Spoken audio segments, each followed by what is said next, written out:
Hello viewers, welcome back to our channel. ప్రస్తుతం మనతో పాటు ఉన్నారు stock market analyst Sundar Rama Reddy గారు. సార్తో మాట్లాడు. నమస్తే సార్. నమస్తే మా సార్, ఈ ఎఫ్ఐఎస్ మన ఇండియాని వదిలి వెళ్ళిపోవడానికి ఒక రీజన్స్ ఉంటాయి కదా, కొంచెం డెఫినెట్గా కారణాలు ఏమి ఉండొచ్చు సార్? వాళ్ళకి బెటర్ ఆపర్చునిటీస్ వస్తే మూవ్ అవుతారండి. ఇప్పుడు ఏమవుతుందంటే అమెరికన్ ఎకానమీ కొంచెం స్ట్రాంగ్గా అవుతుంది. వాళ్ళు వరల్డ్ వైడ్గా ట్యాక్సెస్ వేసుకుంటూ లోకల్ మ్యానుఫ్యాక్చరింగ్కి ఎక్కువ ఇంపార్టెన్స్ ఇస్తున్నారు. అందుకని అక్కడ లోకల్ ఎకానమీ స్ట్రాంగ్ అవుతున్నప్పుడు న్యాచురల్ వాళ్ళ మనీ వాళ్ళ బ్యాక్ వెళ్ళిపోతుంది అనమాట. ఇండియన్ రూపీ ఎవ్రీ ఇయర్ ఒక 5 to 6% దాకా డిప్రిషియేట్ అవుతూ ఉంటుంది. అందుకని ఇండియాలో ఇన్వెస్ట్ చేసినప్పుడు వాళ్ళది లాసే కదా అది.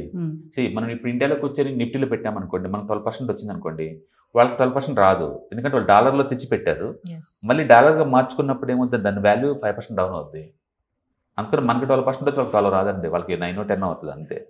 అందుకని వాళ్ళకి ఎవ్రీ ఇయర్ ఒక 5 to 6% లాస్ అవుతున్నారు ఇండియాలో ఇన్వెస్ట్ చేయడం ద్వారా. ఎందుకంటే ఇండియన్ రూపీలో మార్చి పెట్టాలి, తర్వాత మళ్ళీ డాలర్లోకి మార్చుకున్నప్పుడు ఈ లాస్ కనపడతా ఉంటుంది. అందుకని ఇండియాలో మనకంటే ఎక్కువ అవుతేనే వాళ్ళకి గిట్టుబాటు అవుతుంది అనమాట. రెండోది, long term capital gain tax వాళ్ళ మీద 12.5%. ఇంతకుముందు 10 ఉండేది, ఇప్పుడు 12 చేశారు వాళ్ళకి కూడా. ట్యాక్స్లు ఎక్కువ ఇక్కడ. వేరే కంట్రీలో చాలా ట్యాక్స్ ఫ్రీ ఉంటుంది. ఓకే, అంటే థర్డ్ వన్ చూసుకున్నాం అనుకోండి, అమెరికాలో ఒక బాండ్ నీకు 5% వస్తుంది వడ్డీ. బ్యాంకుల్లో పెడితే సేఫ్టీగా నీకు 5% వడ్డీ వస్తుంది అక్కడ. అందుకని లోకల్గా వాళ్ళకి డిమాండ్ ఎక్కువ ఉంది మనకి ఇప్పుడు. అందుకని అక్కడ బాండ్ ఈల్డ్ బాగా వస్తుంది. సో అక్కడ బాండ్స్ ఈల్డ్ బాగా వస్తున్నాయి, ట్యాక్స్లు తక్కువ ఉంది, ప్లస్ అప్రిషియేషన్ అవ్వదు. వాళ్ళు డాలర్ ఎప్పుడు కూడా 3 to 5% అప్రిషియేట్ అవుతూ ఉంటుంది వాళ్ళది. అందుకని వాళ్ళ కరెన్సీ వాళ్ళు పెట్టుకోవడం వాళ్ళకి ఎక్కువ అడ్వాంటేజ్ ఉంది కదా. అందుకని అమెరికా ఇప్పుడు మోర్ అట్రాక్టివ్ ఉంది వాళ్ళకి ఇండియాతో కంపేర్ చేసుకున్నప్పుడు. అందుకని మేబీ ఈ రీజన్స్ అయి ఉండొచ్చు. వాళ్ళు ఎప్పుడు కూడా ఏంటంటే సైక్లికల్ నేచర్ అండి. వాళ్ళు కొంచెం యాక్టివిటీ బాగుందంటే వస్తారు. ఇండియాలో ఇప్పుడు కూడా ఐపీఓస్లో బీభత్సంగా పెడుతున్నారు వాళ్ళు ఇన్వెస్ట్మెంట్స్. అంటే ప్రైమరీ మార్కెట్లో పెడుతున్నారు, సెకండరీ మార్కెట్లోనే అమ్ముతున్నారు వాళ్ళు. అందుకని ఆ సైకిల్ అలా కంటిన్యూ అవుతూ ఉంటుంది. రెండోది, వాళ్ళు అమ్మితే మార్కెట్ పడిద్ది అని చెప్పడం చాలా కష్టం. ఎందుకంటే 21లో వాళ్ళు 92,000 కోట్లకు అమ్మారు. 21లో నిఫ్టీ 24% పెరిగిందండి. మరి దానికి ఏం రీజన్ ఇస్తారు? 2021లో నిఫ్టీ 24% పెరిగింది, బట్ ఎఫ్ఐఎస్ అమ్మింది 92,000 కోట్లకి. అలాగే 22లో వాళ్ళు అమ్మింది 22లో 2.7 lakhs crore. నిఫ్టీ 4% పెరిగింది. అలాగే 23లో వాళ్ళు అమ్మింది 16,000 కోట్లు, బట్ నిఫ్టీ 20% పెరిగింది. అంటే 24లో 3 లక్షల కోట్లకు అమ్మారు, స్టిల్ నిఫ్టీ 8% పెరిగింది. అందుకని వాళ్ళు అమ్మారు కాబట్టి పడింది అని అనలేవు.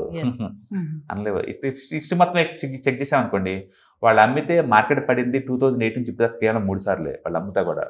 బట్ కంటిన్యూస్గా అమ్ముతూనే ఉంటారు ఎవ్రీ ఇయర్ వాళ్ళు. దాని మీనింగ్ ఏంటంటే వాళ్ళు ప్రైమరీ మార్కెట్లో పెడుతున్నారు, సెకండరీ మార్కెట్లో కొంచెం లాభాలు రాగానే అమ్మేసుకుంటున్నారు. అందుకని ఈ సెకండరీ మార్కెట్ డేటా చూసి మనం అలా అనుకుంటాం తప్ప కాంప్రహెన్సివ్ చూస్తే కనుక ఎఫ్ఐఎస్ ఇన్వెస్ట్మెంట్ ఏం తగ్గటల్లా. సైక్లికల్ నేచర్ వస్తుంది అంతే.